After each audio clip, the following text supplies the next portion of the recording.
One of the biggest challenges when starting a carnivore diet is deciding which version you should choose. Should you go with beef, butter, bacon, and eggs? Should you go with a dairy-free version? Or should you start with just beef? There are so many different versions to choose. And here's the thing, the version you choose can make or break your carnivore diet results. So in this video, I'll help you decide which version of carnivore diet you should do when starting out so that you can maximize your results. Now there are just 3 simple steps to knowing which version is best for you. The first step is to clarify your goals with the carnivore diet, but there's more to this step than you might think. A 2021 study conducted by Harvard University analysed 2,029 participants over a 6-month period on the carnivore diet. The study revealed that 93% of participants stated that the reason for starting carnivore was to improve their health and lose weight. Under health reasons, participants specifically highlighted areas they hoped to improve, such as body weight and body composition, with 78% mentioning this. Focus and energy, 74% of participants. 56% mentioned allergies, skin or autoimmune issues. Digestive health came in at 52%, athletic performance at 46%,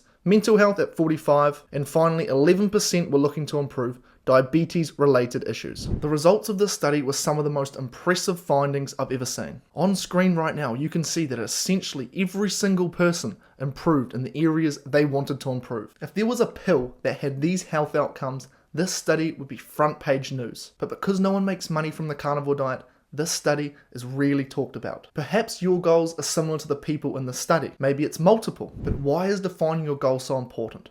When I first started the carnivore diet, my goals were to get in shape and have more energy. And by having this clear vision of what I wanted to achieve, it made it essentially impossible to fail. Because by having these goals clearly outlined, I could just reverse engineer the process and only include the carnivore foods that were best suited towards my goal. And I think this right here is where most people go wrong. You can see this clearly with people who are on the standard American diet. What they eat is strictly determined by what they feel like and convenience. They get Doritos when they came home from work because that was the first thing they saw when they walked past the convenience store. So they eat the Doritos and every cell in their body is destroyed. They have low energy, they're out of shape, they're developing diabetes, and everything just spirals downhill. And this all simply came as a result of them lacking intent with what they eat. So have that clear goal in mind. The more specific you can be, the better. It's one of the most important steps you can take, and it will really help you out with this next step. The next step is to understand exactly how each version of a carnivore diet will affect you differently. The first version of a carnivore diet we're going to look at is just the standard version of it. This includes all animal products, meat, eggs, and dairy. Just by starting this version, you will experience so many benefits that I would be here all day if I was to list them out. If you're starting the carnivore diet without a specific goal in mind, you simply just want to feel better and have a long, healthy life, this is a great place to start. The best thing about this version of carnivore is the variety it provides you with. Because you can eat any type of meat, as well as eggs and all types of dairy, you're never going to get sick of eating it. This for many people can make the transition to a carnivore diet a lot easier because you're used to eating lots of different things. For dinner one night, you'll have a pasta dish. The next night, you'll have burgers. The night after that, you'll have meat with a variety of different vegetables. Most people are used to eating a lot of different things. So for this reason, a standard carnivore diet can be great because it just makes that transitioning process so much smoother. However, I do see a number of issues with this version. The first issue is the cravings you can get from it. To understand why this occurs, we first have to break down what causes cravings. The reason cravings occur is due to how we are fundamentally wired. Humans are always trying to either seek pleasure or avoid pain. Now, the easiest way we can do this is to get a tremendous release of a hormone known as dopamine. When dopamine is released, we feel a great sense of motivation and pleasure. One thing that triggers a tremendous dopamine release is a sweet taste. So when you eat things like a bag of Skittles or a milkshake, your brain gets a lot of pleasure from it. This right here is why most people are addicted to food.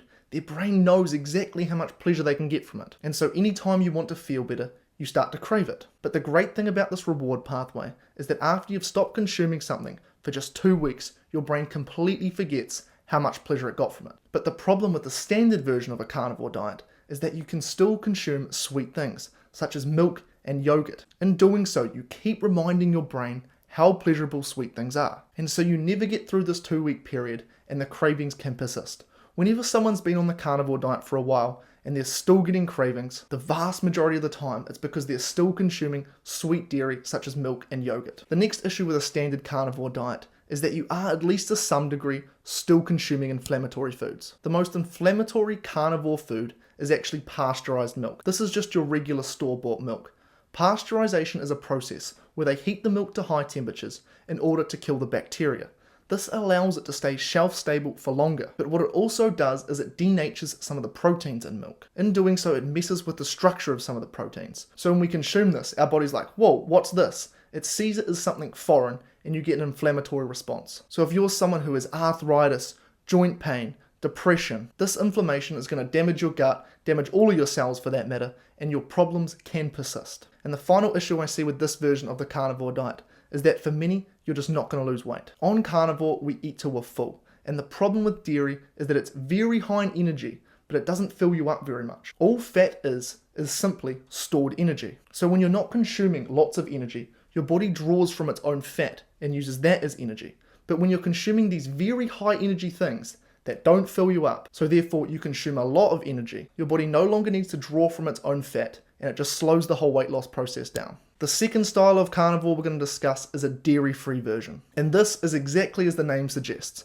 A carnivore diet that includes all meats as well as eggs, but you don't have the dairy. This approach here eliminates all the issues we talked about with dairy. You'd be amazed at how many people switch from a regular version of a carnivore diet to this and do nothing else, and then see the pounds just stripped down. Their face completely clears, all their acne's gone, they have more energy. There are many people who do just fine on a traditional carnivore diet. I ate that way for a very long time and felt incredible, but there is definitely a subset of the population who will do better on this dairy-free version. The only negative I can see with this version of the carnivore diet is that there are still some types of meat which some people seem to have problems with. I'll break this down very soon when we look at the lion diet. The third version of a carnivore diet that we'll discuss is the B, and E version, which stands for beef, butter, bacon, and eggs. The benefits of this version are pretty similar to the last. The only dairy you're consuming is butter, and because it's not sweet, you're not going to have the cravings. And it also makes things very simple. You don't have to think about what you're going to eat next. You know that when you get hungry, you eat some beef, butter, bacon, eggs, and you're sorted. This is one of the most popular versions of a carnivore diet when starting out, and it's for that reason. It's just so simple. However, there is a couple things you need to think about when you're on this version. The first is the quality of bacon you're buying. For probably 90% of the bacons that you find in your supermarket, if you turn over the packet, what you'll find will horrify you. They're filled with countless ingredients. Sometimes I find bacons that are only 70 to 80% pork, meaning that 20 to 30% of it is not actually bacon. It actually amazes me how we don't notice it. Literally 20 to 30% of what's in that packet is a bunch of additives, but to the naked eye, all you can see is bacon. So be very careful when you're selecting which bacon to buy. And the other issue I can see with this version is that a lot of people, they can overconsume butter. Now, butter is a great option on the carnivore diet.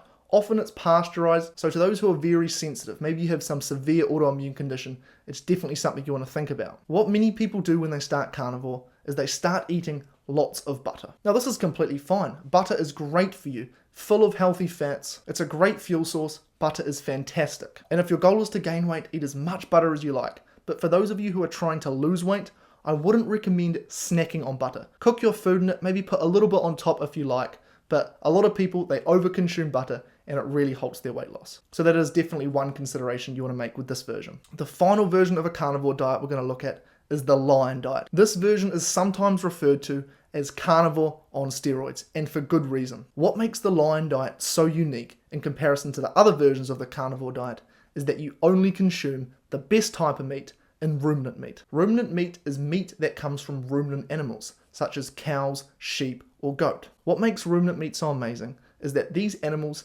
have incredibly complex digestive systems. So regardless as to what they're fed, it is broken down and it leaves their meat being completely pure, free from toxins. This is very different to, say, a monogastric animal, such as chickens, pigs, or fish. They have a much simpler digestive system. If you can find pasture-raised or wild versions of these animals, they are great. But the problem is that the vast majority of these animals are fed these garbage grains, and because their digestive system isn't super complex, they can't break it down properly, and what we find is that their meat is somewhat inflammatory. It's much higher in the omega-6 fatty acids, which we know are inflammatory, such as linoleic acid. So again, if you're someone who's just super sensitive to all things, these monogastric animals can cause you some problem. However, ruminant meat is completely free from anything bad, so no matter what health condition you have, you can completely heal from it and feel incredible. One very fascinating story about the Lion Diet is that of a man named Jordan Peterson. He's a world famous psychologist who does the Lion Diet. He is so sensitive to every single food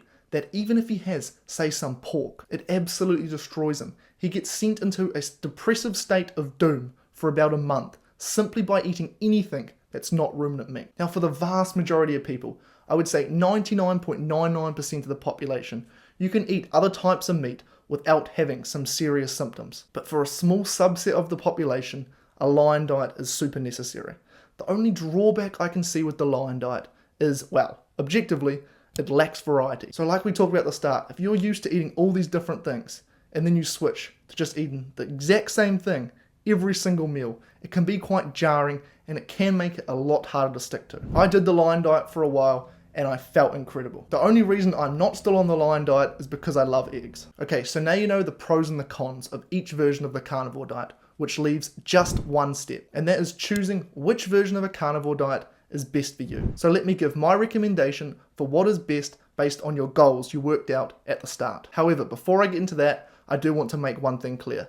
Just by doing a regular standard version of a carnivore diet, you will see your life change. It is 100 times better than the standard American diet. However, if you're trying to optimize for a specific goal, here is what I would recommend. If you're someone who just wants better overall health in general, you want more energy throughout the day and you want to focus better, a regular carnivore diet is a great place to start. If your goal is weight loss, I would recommend a dairy-free version or beef, butter, bacon, and eggs. If you have an autoimmune issue, you're trying to heal something like arthritis, or you have skin issues, then I would recommend the Lion Diet. And for people who have severe depression or anxiety, I would also recommend the Lion Diet, simply because, like we looked at with the Jordan Peterson example, for certain people with mood disorders, you want to remove all toxins from your diet so your gut can heal and produce all the hormones you need to feel your best. Now you know exactly which version of the carnivore diet you should choose when starting out. Best of luck on your carnivore journey. I'd love to hear how it goes. See you next time.